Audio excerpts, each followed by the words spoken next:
Hey guys, welcome to another mod review. So, we are here with FSI's TM series New Holland Tractor. And I gotta say, it is a hell of a nice machine, it really is. So we've got a collection of some of the configs here, which obviously as usual we'll go into full detail. So we'll take a look at the model. We'll go over to this one here. You can get different branding for the side. You got the old school one there, or the newer one for the, I think they call it the rustic or whatever. So you got front weight there, 700 kilo. This one is on the Michelin tire config, so you can see the old classic style rim there. Love that personally. So looking at the detail there, looks really good, really does. 3 points, even down to something that caught my eye when I was recording, but even the detail, the fact they've modelled the spring, it's not just a block there. And then just saw that, you can see the splines on the PTO. Doesn't mean much.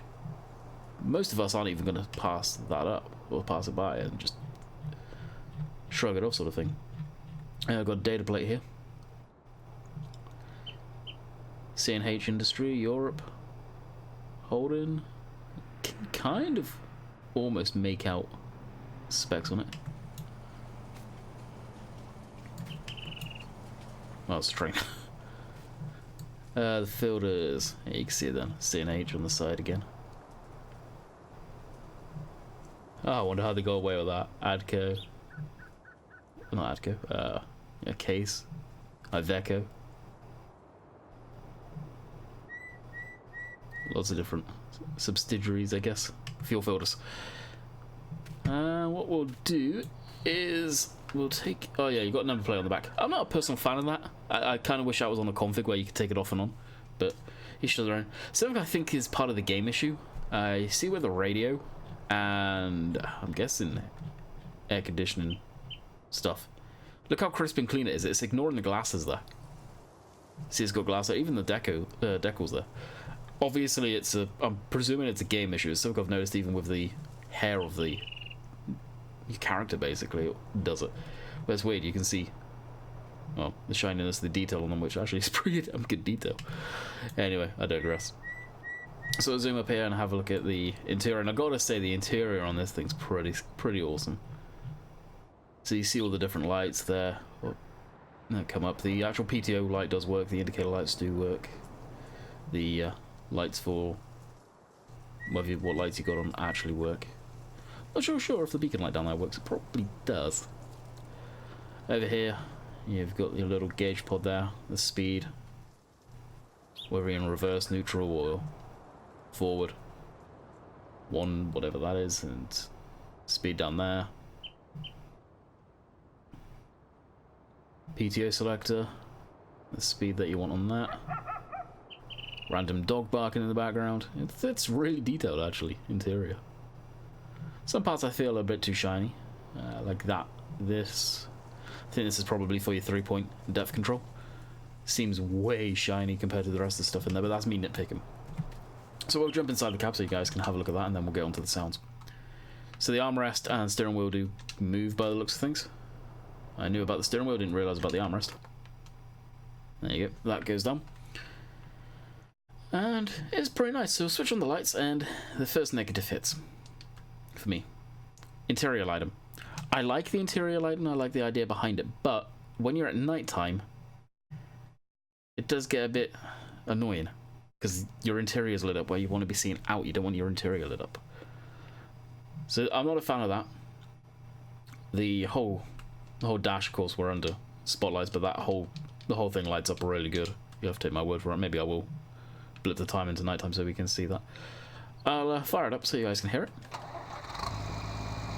I'm pretty sure it's using custom sounds. I'm not 100%.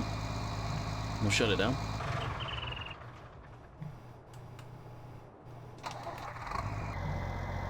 So you see all the warning lights come on, which is kind of cool.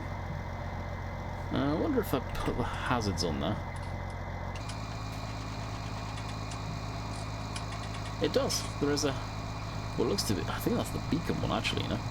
Oh no, it's the hazard one, right there. I wondered if it would work. So more than likely the beacon one works too. Doesn't appear to. Interesting. Anyway. So we'll quickly give you some sound clips.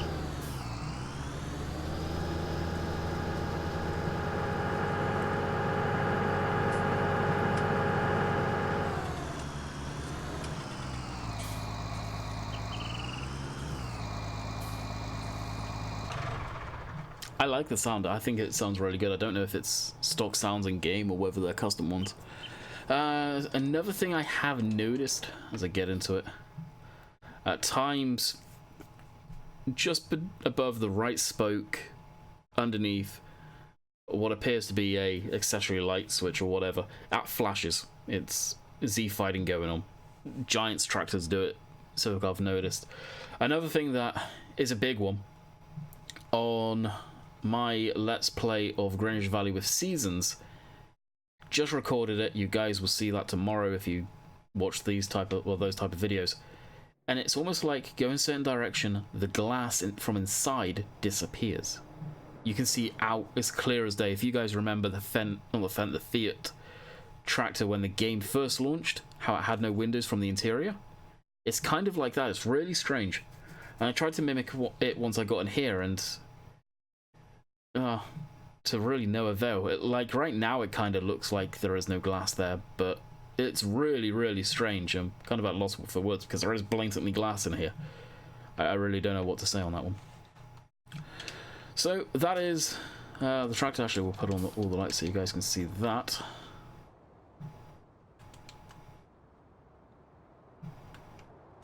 Beacons as well, hazards. But that's the tractor in a nutshell. It does have a reversing light too, which is the right-hand side one. When you go into reverse, you just have to take my word for it. So we'll go over to this one. Really, interior-wise, there's nothing different out there. I've got duals on this one, Trollbergs. Without the front weight, it's just got the weight block. And in the Fiat Ag colour. I don't like the colour at all, but there you go, that's your own taste. 3-point linkage with front PTO. See the piping going around the back, actually, that's pretty cool. Front loader on Trollbergs. I've already said I prefer the Michelins. Well, that's that. I don't know if it adds a... No, it doesn't add a front loader control, so it's just straight from the in-game front loader selection right there. So what we'll do is we'll go into the store and show you the tractor. So it is under mediums. Scroll all the way down here for me. TM series, so you got your base price, which is 94 grand. Goes up to 155 horse tractor. It's actually, if I pull up the dyno screen as I call it, it's around 162 horsepower. Bear that one in mind. Does 24 mile an hour, holds 285 litres of fuel. So if you go in here, we'll run through the basic configs. So straight away, the two different colours there. Blue and the sort of burgundy, nasty red. Actually looks like oxidized or whatever. I forget. Red oxide, that's the colour. So front weight, 3-point, Trollbergs or Michelins. For whatever reason, it says it's commercial. I don't know why.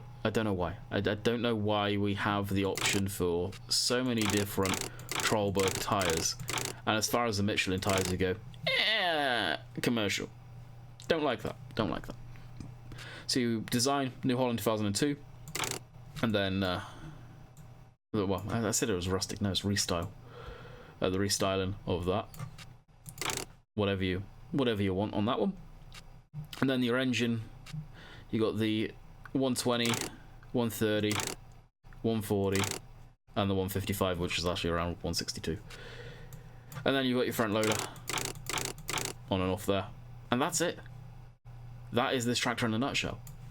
A really nice tractor. I personally like it a lot. I know a lot of people will, even without me recommending it, will get it. So because I actually forgot to mention two things that I noticed.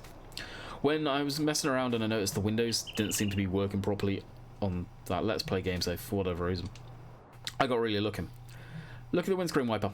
That's completely clipping through the working light, which you can see if we jump out of here. and zoom in there. So you may say, okay, what's the deal with that? How is that really affecting? It's not, but if the wipers work on this, which I presume they do, and I may be able to actually check to see if they do.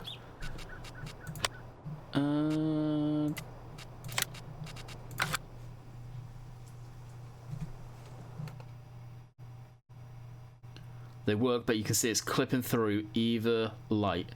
And for immersion, it just looks wrong. The lights need to be tweaked out a little bit, or just slightly rescaled.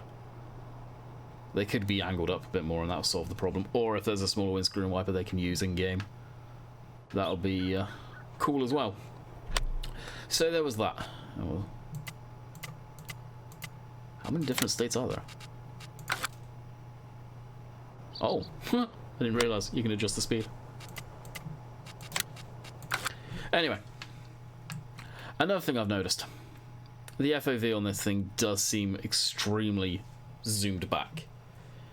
It's not what would be standard from the giant stuff, I don't think. It just looks weird to me. I don't know if it's just me, but it does. Again, I go into a bit more detail with a tractor where I adjusted that on my Let's Play. So some food for thought on that one as well. But overall, I like the tractor. I'm using it myself. I will be using it. I will be keeping it. It's a hell of a machine. It definitely, for me, I don't know about you guys, definitely some tweaks that need to be made with it. Some weird stuff, like I said, going on with the windows. I don't know what that's all about. Yeah, that's weird. The wiper there. A little bit of Z fighting going on here and there with some stuff, but stock giant stuff has that as well. Not much more to say, really. I'd definitely like to see more tyre configs for the Michelins. It seemed very, very narrow. Why, I don't know. Maybe they just physically don't fit the machine. I just truly don't know. But I highly recommend this thing. It is a hell of a machine. I know a lot of people will jump on board with the TMs. A lot of people have got a soft spot for these things. So hopefully you guys enjoyed. Let me know your thoughts on the mod in the comments down below. And we'll see you guys on the next one. Later.